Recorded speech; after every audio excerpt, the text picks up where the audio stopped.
started it, then we might as well do something, and Commissioner Mickey can put it together. Apparently he's a Pasco or something. They said he's doing a press release for the parade, and he goes, I'm stuck in Pasco trying to pass a test or something. He is getting his public education IFSAC certification to meet our WSRB rating. We're good? Yeah. You got that? June 3rd. Yeah, do you have it in your calendar? No, I don't know my calendar. What day is that? It's a C shift, Saturday, June 3rd. Perfect. June 3rd. Sign it up. June 3rd? All right.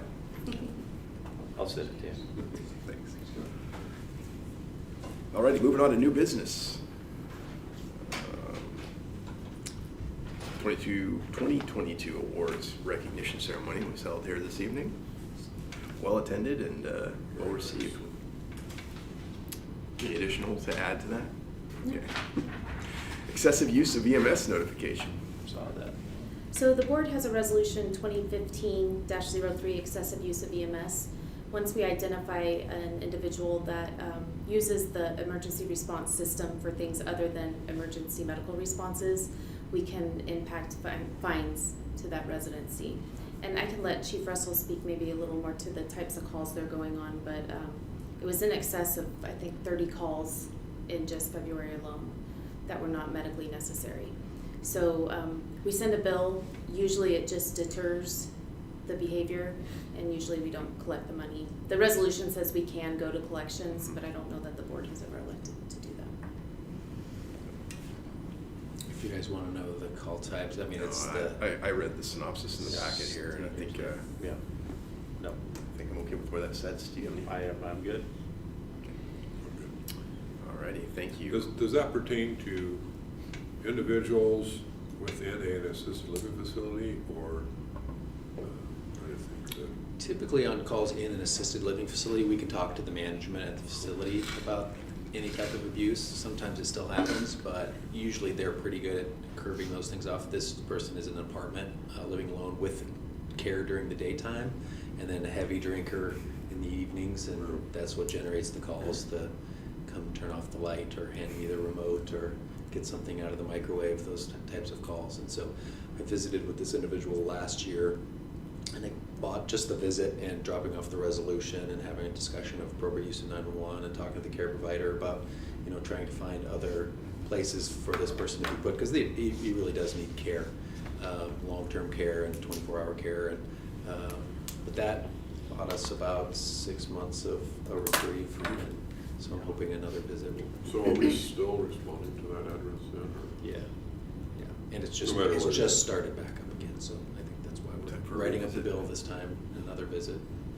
Is there a Conversation. protocol at the 911 call center at all to engage? I know sometimes if we've had we just go on the air and say, whatever this patient's individual protocol, we are not responding to this address. Yeah, I think for certain call types we could. This individual oftentimes, knows what to say, and sometimes we do need to go because he's fallen, and it's usually because of the drinking, not because of his medical problems. Right.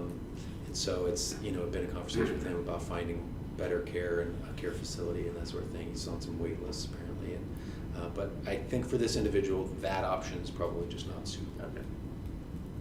We are, the county is rolling out, it's scheduled to roll out mid-May, but it may be delayed, but it's called Nurse Navigation.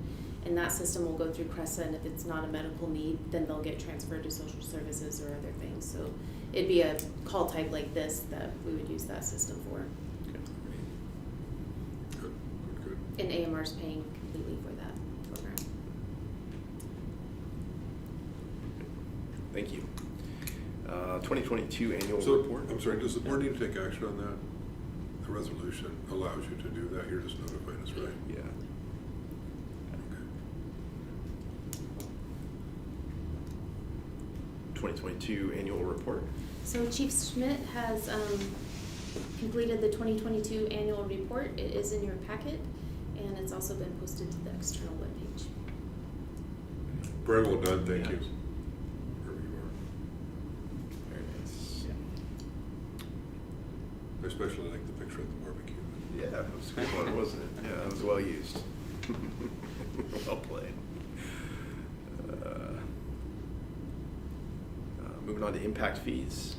So I just wanted to notify the board that there's 4 departments in Clark County, ourselves, so I'm representing ourselves, Chief Norr from Clark Cowlitz, Chief Blue from Vancouver, and Chief Sorensen from District 3.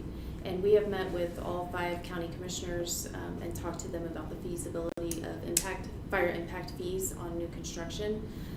So we are scheduling a date, I believe it's March 30th, but I'll have to double check that, to meet with Kathleen Otto and the county council to see what else we need to do to. Is that a workshop? It's not a workshop, but it'd be an open meeting, so I can notify you on the date and time. And that's to, I didn't catch what that meeting is for. That's just to meet with the chiefs to see exactly what we want to present to the county commissioners in an open meeting. Then we'll move forward with the plan. And you've had a meeting individually with county commissioners at this point? Correct. Okay. Yeah, not myself. I was in Arizona during the meetings, but it was 2 chief officers out of that group that went and met with each commissioner. Okay. And it sounds like we're about half and half. So Half of the county board is half supportive receptive. and Yeah. half not. So we'll see how it goes. But Be a tough one. How does that, how does that impact, so is Chief Blue there, the Clark 5 component, and the City of Vancouver's separate from that? correct. Since okay. So yeah, it would just be the Clark 5 construction, and then same with Chief Norr, like City of Ridgefield, City of Woodland wouldn't be in there. It'd just be the county. Okay. Thank you.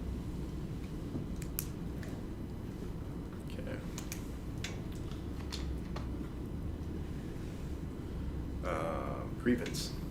We resolved the grievance today at Labor Management, so we can remove that from the agenda. Okay. Nice work on both parts. Thank you.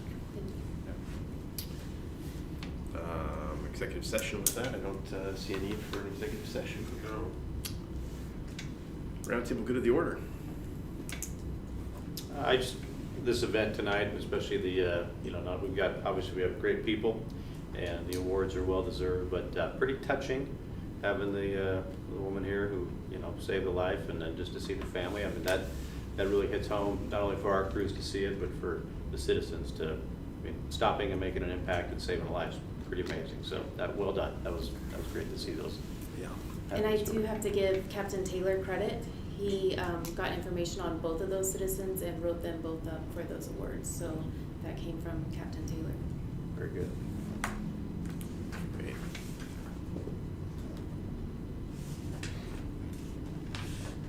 Alrighty. With that, we will need to authorize March issuance of payroll warrants, authorize March payroll direct deposits, treasurer's check, authorize March deposit of federal and FICA medical withholding, treasurer's check, authorize pre-authorization invoice transmittal, authorize payment of current bills. So moved. Second. Moved and seconded. All those in favor? Aye. Aye. Meeting is adjourned. Work.